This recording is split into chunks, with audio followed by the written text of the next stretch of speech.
Buenos días, buenas tardes y buenas noches a nuestros oyentes de Queimada Magazine, amigos, familiares y aquellos audioescuchas que están pendientes de nosotros en todo el mundo prácticamente, porque pues estamos recorriendo un día más algunos nuevos lugares según nos han informado. Entonces, buen día, Diana, buenas tardes, buenas noches, ¿cómo te encuentras? Buenos días, buenas tardes y buenas noches a todas las personas que nos acompañan como siempre en Queimada Magazine, a nuestros teleoyentes que son la razón de ser. Con motivo del Día del Periodista, tenemos un invitado espectacular, como diría mi mamá, de Raca Mandaca, mandado a traer exclusivamente para nosotros un honor y un privilegio que un colega se quisiera sentar con nosotros. Él es nada más y nada menos que Andrés Zapata Zapata, uno de los periodistas más importantes del país. Hola Andrés, bienvenido, ¿cómo estás? Hola Diana, hola Edward, ¿cómo estás? Para mí es un placer estar acá acompañándolos en este magazine, en este proyecto súper bonito. Y bueno, espero que sea una charla muy motivadora, muy conmovedora, pero también, pues, de eso trata, ¿no? De eso se trata, digamos, de hablar, de conversar. Y bueno, pues, para mí es un placer estar acá. Gracias, bienvenido. Pues uno de los puntos característicos de Queimada Magazine es que es estar como en la sala de la casa. Son lástima que la virtualidad no nos permita ni el whiskycito ni el café, aunque aquí no tomamos licor, ¿no? Aquí nos toca así como el cafecito, un cafecito bien delicioso traído del Quindío.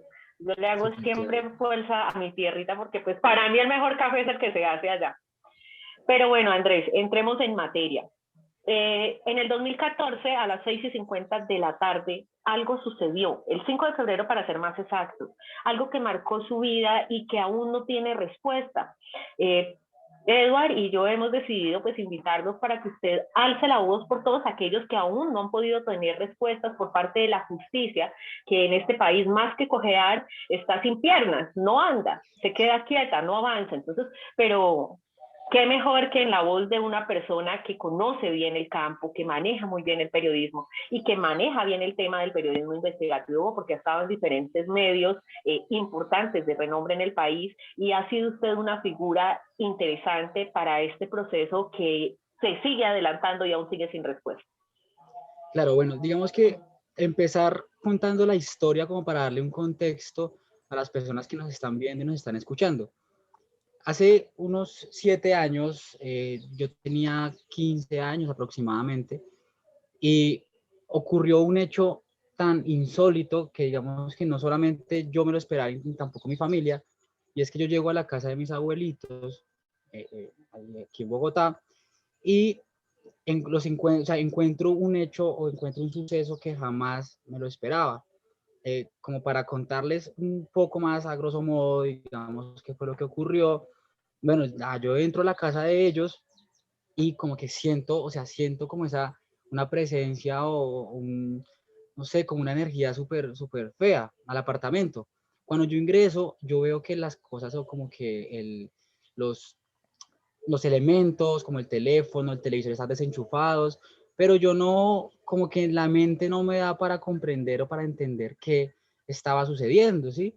Yo, entre mi inocencia de niño, yo decía, no, puede ser que a mis abuelitos les ocurrió algo en sentido de salud, salieron corriendo para el hospital, pero voy a la habitación de ellos y digamos que voy a buscar el teléfono de mi abuelita, si se lo había llevado pues para comunicarme con él, pero cuando yo entro a la habitación veo que el armario de ellos está súper revolcado, como si estuvieran buscando algo.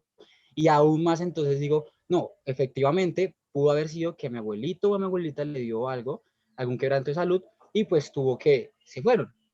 Cuando yo llego a la mesa de noche, abro el cajón a buscar el teléfono, a mí se cae un palo que yo voy a recogerlo, cuando lo recojo a mí algo en la mente me dice como busque en la casa, pero yo decía, busque en la casa que si no voy a encontrar nada, pero también era como esa cuestión de, pues bueno, busquemos, ¿sí?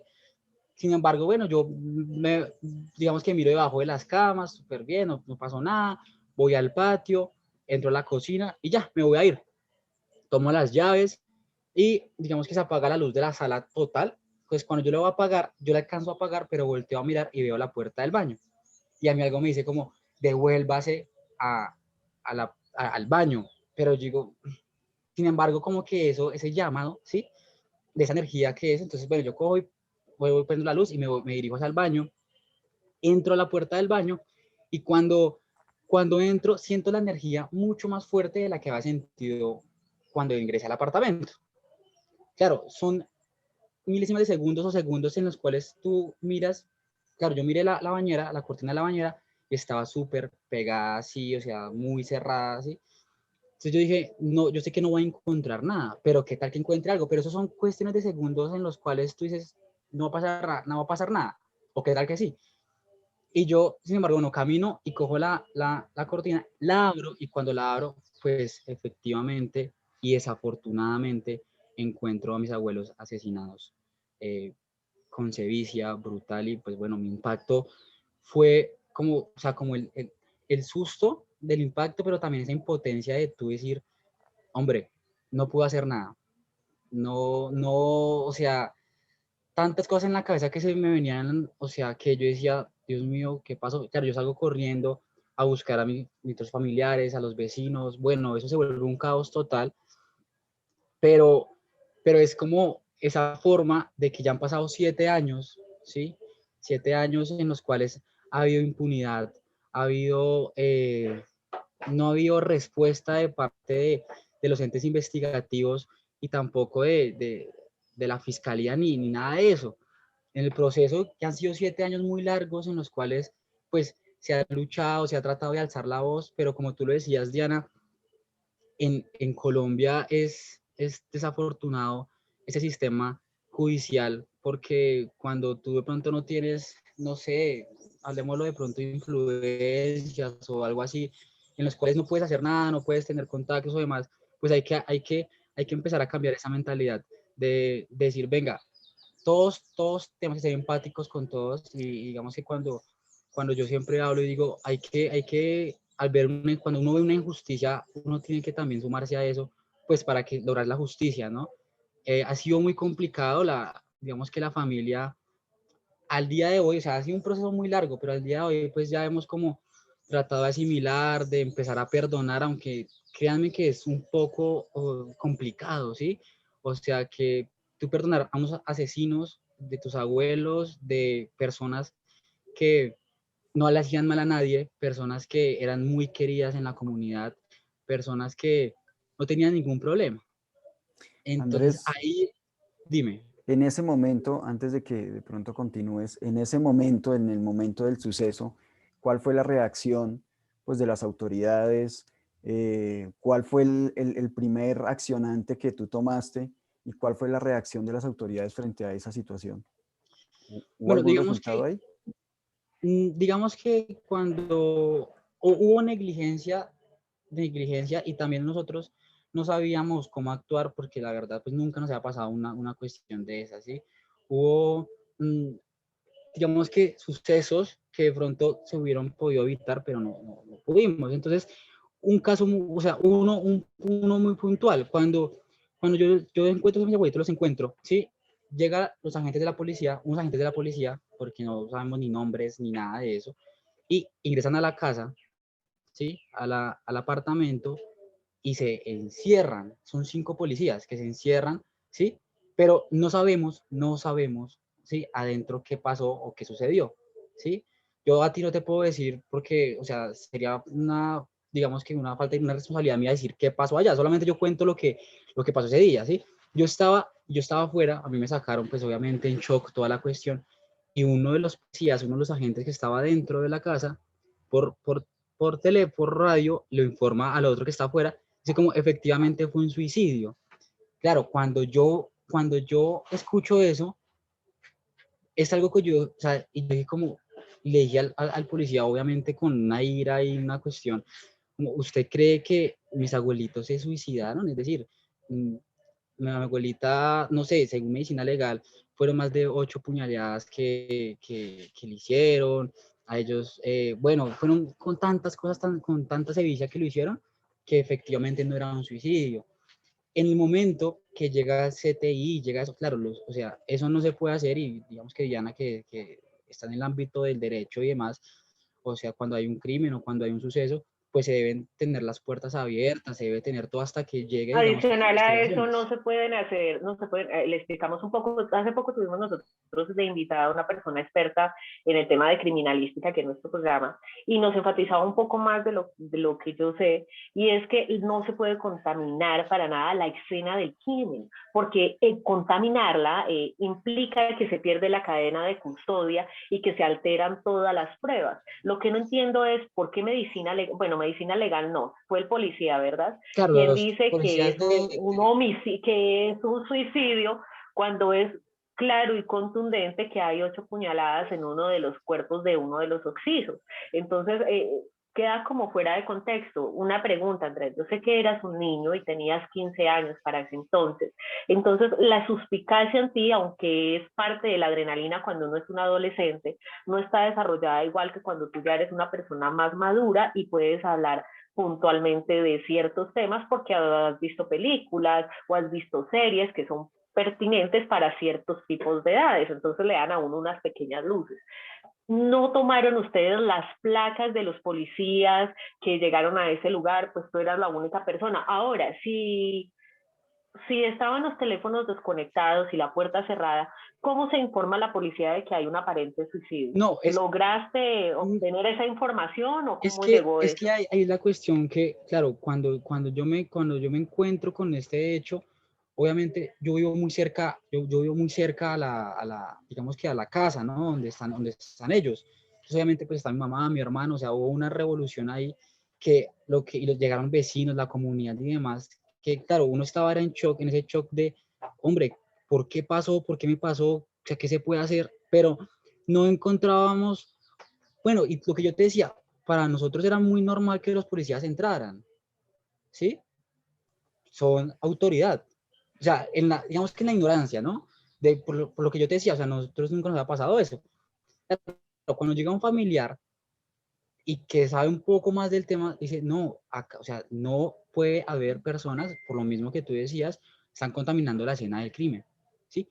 Oye, en cuestiones de 2 minutos, los señores agentes no estaban por el lugar, ¿sí?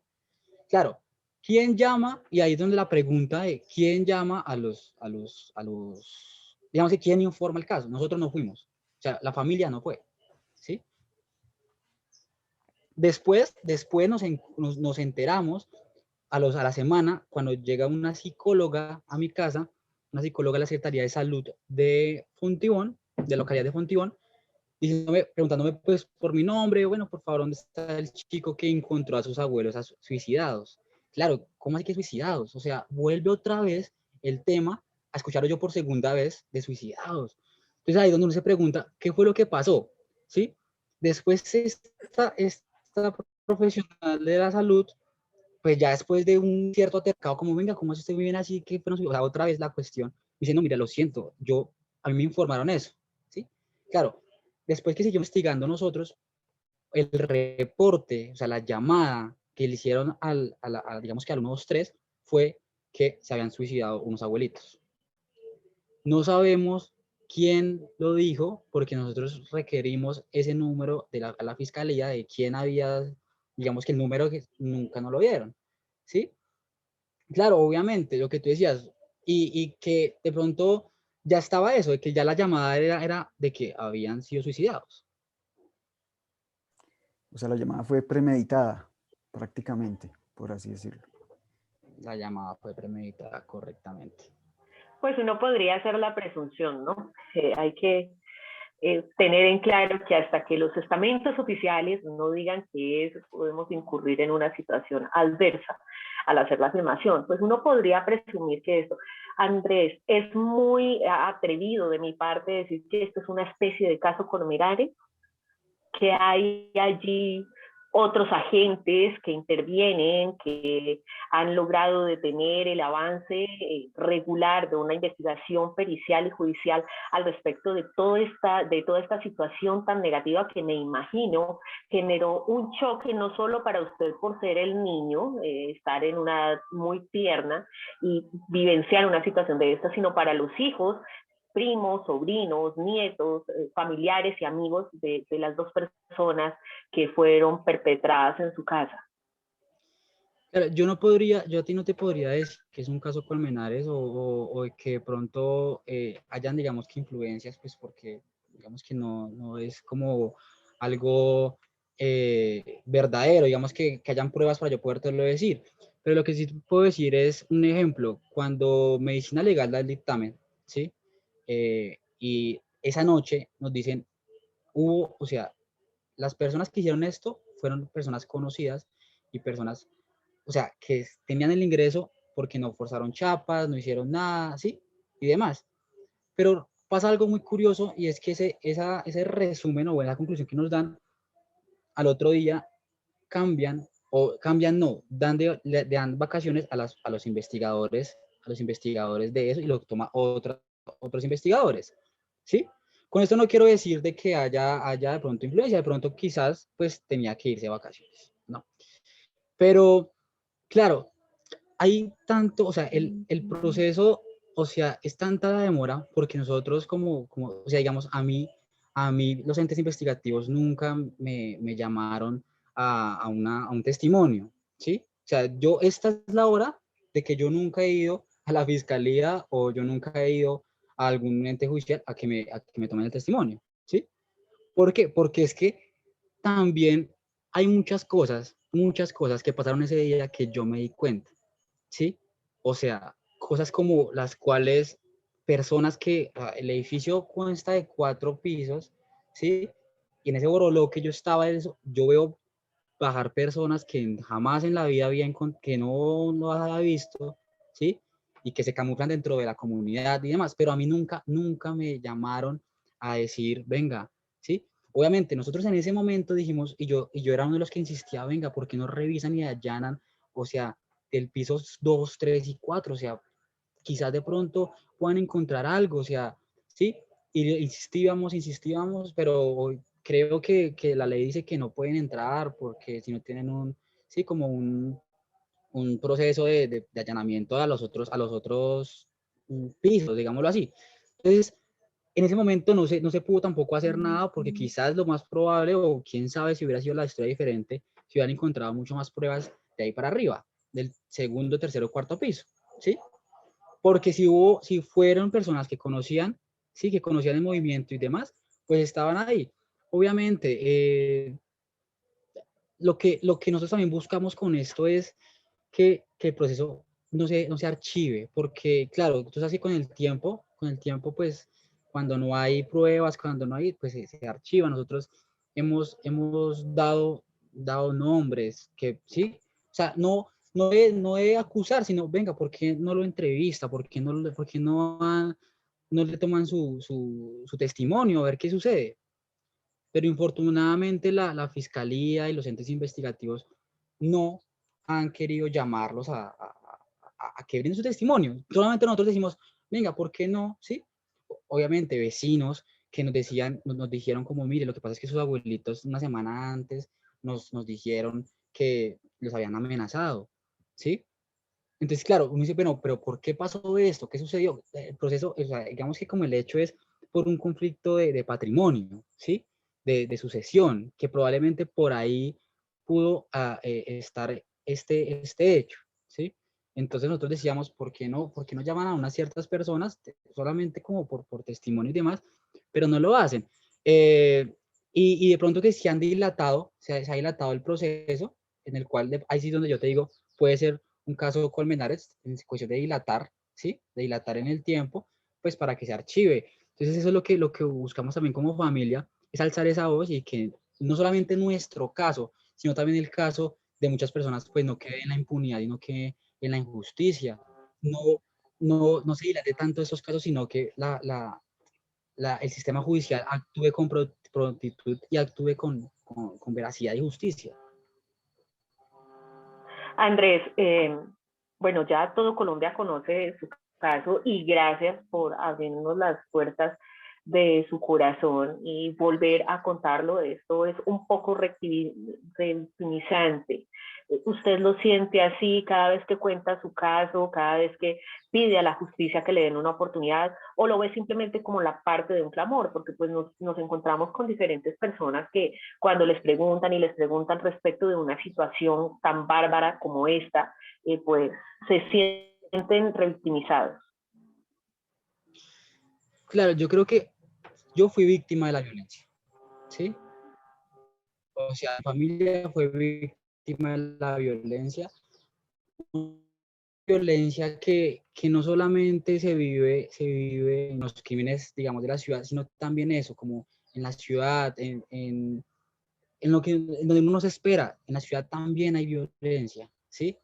Y también es donde uno tiene que decir y volverse empático, oye, en los barrios también hay violencia, en todas estas cuestiones hay violencia, y es un clamor, ¿sí? Es un clamor, pero también es como decir, venga, hay muchas víctimas, ¿sí? Hay muchas víctimas de todos esos casos que han pasado, y yo también he aprendido en el proceso, yo casi no soy es que de victimizarme en sentido como personal, ¿sí? Porque también a mí no me gusta aprovechar o sea, este hecho, ni nada, o sea, yo digo, es como, venga, vamos a hacer un clamor, ¿sí? Un clamor por la justicia, y, y si yo te contara el proceso que yo debí vivir para yo poder contar esto, para yo estar parado y contando esta situación, sin que me salga una lágrima, sin que me salga, es porque el proceso fue muy, muy, muy largo. Y es donde ahí yo empiezo como a reflexionar también y es que yo duré casi unos 3, 4 meses con persecución psicológica, es decir, yo salía de la casa, yo escuchaba una moto, yo sentía que me iba a pasar algo, ¿sí? Eh, Momentos en los cuales noches, desvelado, no solamente yo, mi familia llorando, preguntándose por qué a uno le pasa esas cosas, es donde va una reflexión. ¿Por qué a uno le pasan esas cosas si uno es bien? O sea, ¿por qué a la gente buena le pasan cosas malas? Eso, uno se preguntaba eso en ese momento, ¿sí? Y fueron 8 meses de preguntarle también respuestas divinas, ¿sí? Dios, ¿por qué pasa esto? ¿Por qué? Y yo soy cristiano, ¿sí? Y yo decía, pero ¿por qué? Sí, o sea, ¿qué pasa? Entonces, una noche, entiendo que las cosas pasan por un propósito en la vida, ¿sí? Un propósito en la vida en la cual yo dije, ¿sabe qué? Mi propósito en esta vida es decirte a ti o a la persona con la que yo estoy hablando, venga, vamos a vivir la vida. Si tú tienes un problema, ¿sí? Hay soluciones. Las soluciones están, ¿sí? Quizás uno de mis situaciones uno a veces dice como, no, es que mi problema es muy grandísimo, pero venga, miremos el problema de la otra persona, es mucho más grande, ¿sí? Entonces, si yo logré, digamos que empezar a perdonar, empezar a superarlo y a salir adelante, ¿por qué tú no lo puedes hacer? Entonces, mis dos formas como de salir también y desahogarme era trotando en el atletismo y escribiendo. Entonces recuerdo una vez, les cuento una anécdota, a mí me dio mucha rabia. O sea, yo me sentaba en la cama y yo, pero ¿por qué? Porque me daba mucha rabia el saber de que la impotencia de que la justicia aún no había hecho nada, y me cambiaba y salía a correr. Y correr y correr y corría y corría y corría.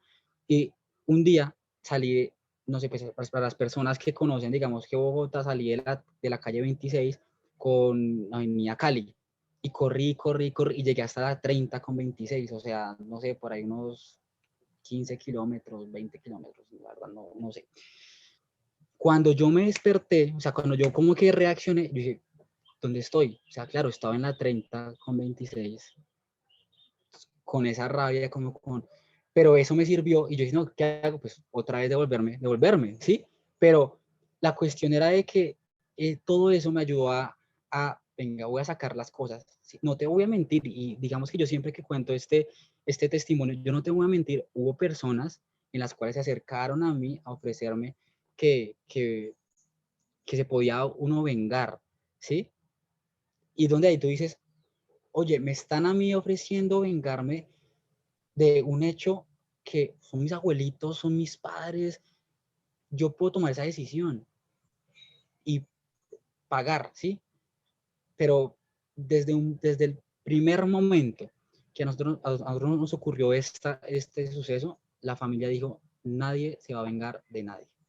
Vamos a pasar esto, vamos a dejarle todo en manos de Dios, en manos de la justicia, y todos vamos a salir adelante. Entonces, esa es la invitación también a seguir adelante. A veces uno dice como estos problemas, los problemas se pueden solucionar. Andrés, cuando llega usted al colegio, con esos 15 tiernos años, y empieza a intentar convivir con su grupo general de amigos, ¿le fue fácil o esto le obligó a un aislamiento social por un tiempo? Porque que usted esté, como lo dice hoy, aquí hablando con nosotros, tan tranquilo de una situación tan aberrante como esa, es porque debió haber tenido una asistencia psicológica, un acompañamiento psicológico muy grande. Adicional que voy a utilizar una frase un poco religiosa, pero tu fe te ha salvado y eso ha hecho parte de tu crecimiento y tu evolución. ¿Cómo fueron esos días recientes, posteriores a esa situación que le afectó de manera permanente en su vida? Claro, momentos fueron, te cuento, 2 semanas en las cuales, o los primeros días, yo decía, yo no quiero volver a saber nada de estudio, yo no quiero, o sea, mis sueños se me derrumbaron totalmente, ¿sí? Y te cuento una anécdota. Mi abuelita murió un miércoles, mis abuelitos murieron un miércoles 5 de febrero. El sábado anterior, yo me fui con ella a hacer mercado con mi abuelita, con mi tata, le decíamos tata, a Marina, la señora Marina García. Y yo le digo, tata, yo tengo miedo. Y me dice, ¿de qué tiene miedo, mijo? Tengo miedo de no saber qué estudiar. Yo estaba en 11. Me dice ella, mijo, después de que yo me muera, usted se va a acordar de estas palabras. Yo no quiero que usted estudie actuación, porque yo quería estudiar actuación o artes escénicas. O sea, esa era como él, ¿sí? Yo quiero que usted estudie una carrera que lo llene de conocimiento, una carrera que yo me sienta orgullosa, ¿sí? No, con eso no quiero, o sea, obviamente ella, sí, en su tema de orgullosa de esto. Y yo, listo, tata, yo lo voy a pensar y demás. Claro, me queda todavía un año porque fue en febrero, fue inicios de año escolar. Y en las semanas que pasó después de eso, yo me recordaba eso y yo decía, o sea, ¿ahora qué hago? ¿Qué voy a hacer? ¿Sí? Si mi abuelita no me va a ver graduar, si mi abuelita no me va a ver cumplir mis sueños, pues ¿para qué seguir estudiando? ¿Para qué uno formarse? Pero gracias también, y eso también se lo debo mucho al colegio, que creo que se convirtieron mis compañeros en 11, y yo creo que en 11 no, desde sexto hasta 11, con los profesores, los docentes, se convirtieron en un apoyo muy grande, ¿sí? Pero era ese miedo que yo decía, yo no vuelvo al colegio. Entonces me decían amigas como, Andrés, ¿cuándo vuelves? Mañana. Pero yo mañana, o sea, yo el otro día me levantaba y decía como, no, yo no voy a ir porque todos me van a mirar, ¿sí? Como el bicho raro, como, ay, fue que le pasó eso, ¿sí? Y un proceso como largo, y bueno, hasta que digo, voy a ir, voy a decidido a ir. Y yo llego allá y créeme que en el colegio me recibieron con tanta fraternidad, pero con tanta empatía, ¿sí? Que ellos, ellos me se acercan y decían, vea, Andrés o Zapata, nosotros estamos acá para apoyarte, ¿sí? Para no, o sea, para lo que tú necesites.